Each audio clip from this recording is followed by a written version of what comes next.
अस्सलामुअलैकुम फ्रेंड्स। आज की इस वीडियो में हम आपको ऑब्जेक्ट मेनू के ट्रांसफॉर्मेशन टूल और अलाइनमेंट टूल को सिखाएंगे और इनके बारे में तफसील के साथ बात करेंगे।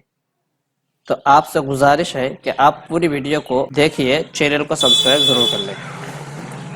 चलिए शुरू करते हैं। फ्रेंड्स, ट्रांसफॉर्मेशन टूल असल में आपके CorelDRAW में जो भी मैटर आपने बना रखे हैं उनको सही पोजीशन पर रखने के लिए और उनको कॉपी करने के लिए है। मिसाल के तौर पर अगर हम एक बॉक्स बना लेते हैं, बॉक्स बनाने के बाद इसकी पोजीशन हम लिख कर देना चाहते हैं कि इसकी पोजीशन कहाँ होनी चाहिए, यहाँ पे है, यहाँ जाना चाहिए या यहाँ जाना चाहिए, तो उस वक्त हम ट्रांसफॉर्मेशन टूल के ज़रिए से कर सकते हैं। तो उसके लिए ऑब्जेक्ट मेन्यू में जाएंगे, ट्रांसफॉर्मेशन टूल में जाएंगे, पोजीशन में जाएंगे। पोजीशन में जाने के बाद आपको यहाँ पे ऑप्शन दिख जाएगा।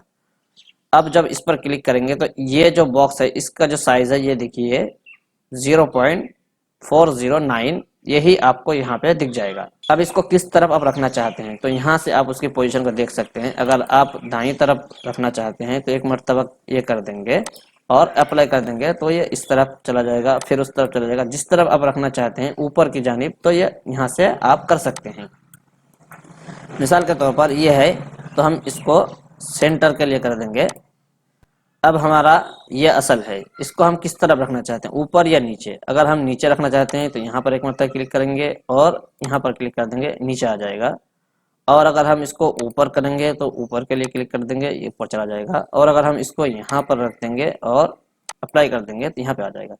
तो असल में जब हम इस पर क्लिक करते हैं तो इसके अंदर जो साइज़ है यही साइज़ यहाँ पे हमको दिख जाती है। तो आप एक बात समझ लीजिए कि यहाँ हमने इसको रख दिया और गाइडलाइन को हमने इस पर रख दिया, तो इसकी जो साइज है हम जब अप्लाई करेंगे दाईं तरफ या बाईं तरफ के लिए तो इसी के मुताबिक ये यहाँ से पोजीशन चेंज करेंगे। इसको सिलेक्ट करने के बाद हम अप्लाई करेंगे, देखिए जो बॉक्स की साइज है उसी साइज के मुताबिक यहाँ से हट गया है। लेकिन अगर हम उससे थोड़ा इधर उधर करना चाहते हैं कि उससे ज़्यादा हट जाए तो उसके लिए हमको साइज यहाँ से कम ज़्यादा करना होगा। ये देखिए हमने साइज इसकी बढ़ाकर 609 कर दिया। तो अब जब हम अप्लाई करेंगे तो आप देख सकते हैं क्या होगा। ये देखिए अब हमने अप्लाई कर दिया तो यहाँ से लेकर यहाँ तक हट गया, बीच में जगह खाली है।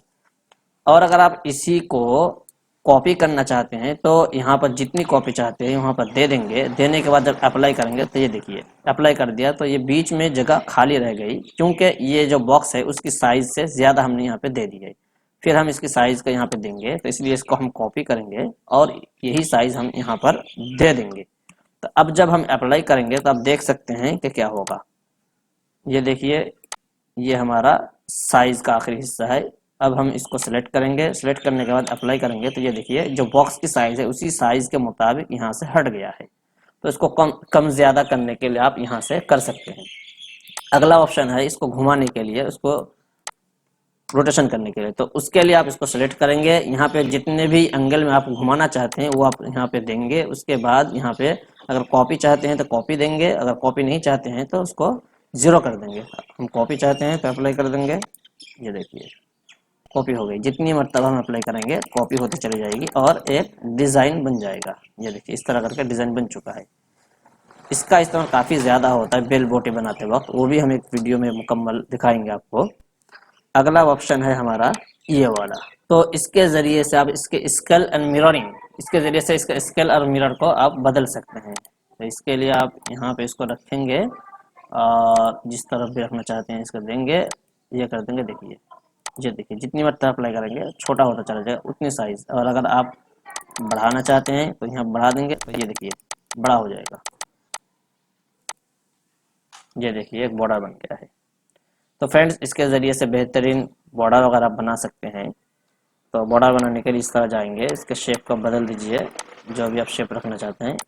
अब आपको यहाँ से इसकी जो साइज़ है साइज़ से थोड़ा सा कम या ज़्यादा करना होगा। हम कम कर देते हैं, 90 रख देते हैं और बीच में हमने रख दिया और एक कॉपी रख दिया। तो अब अप्लाई कर देंगे, ये देखिए बीच में ये आ चुका है।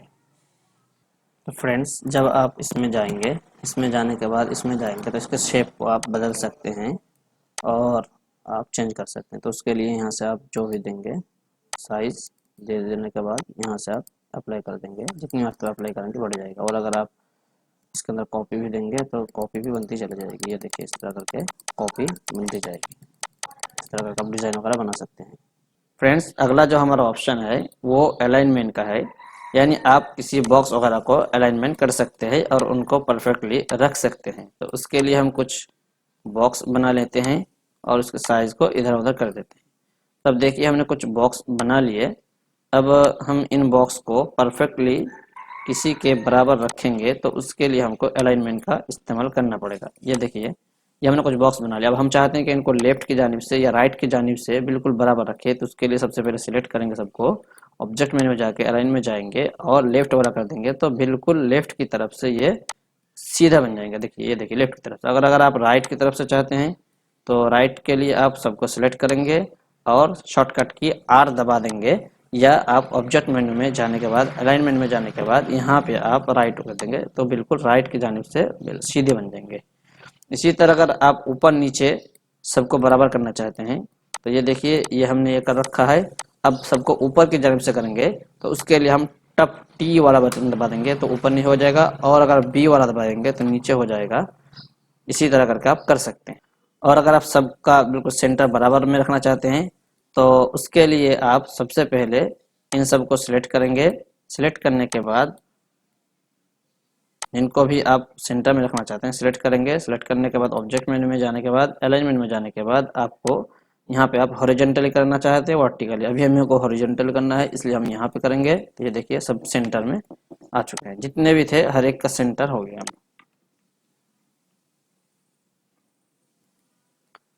अब यहाँ पे देख लीजिए कि हर एक को हमने अलग अलग रखा है। अब इनको हम अगर सेंटर करना चाहते हैं तो ये देखिए ऑब्जेक्ट मेन्यू में जाएंगे, जाने के बाद अलाइन में जाने के बाद हॉरिजॉन्टली कर देंगे, सबका सेंटर बिल्कुल एक हो जाएगा।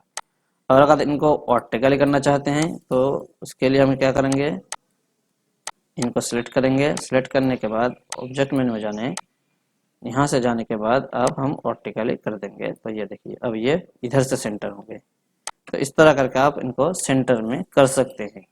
इसी तरह अगर आप अपने मैटर को पेज में बिल्कुल सेंटर में रखना चाहते हैं तो उसके लिए पी वाला बटन एक मरतबा दबा देंगे तो बिल्कुल पेज के बीच में आ जाएगा, या आप अलाइनमेंट में जाकर यहाँ से भी कर सकते हैं।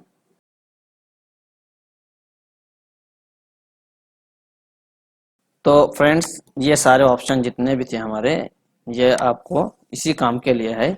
हॉरिजॉन्टली वर्टिकल किस तरह पेज में करना चाहते हैं वो भी कर सकते हैं, जैसे कि ये है।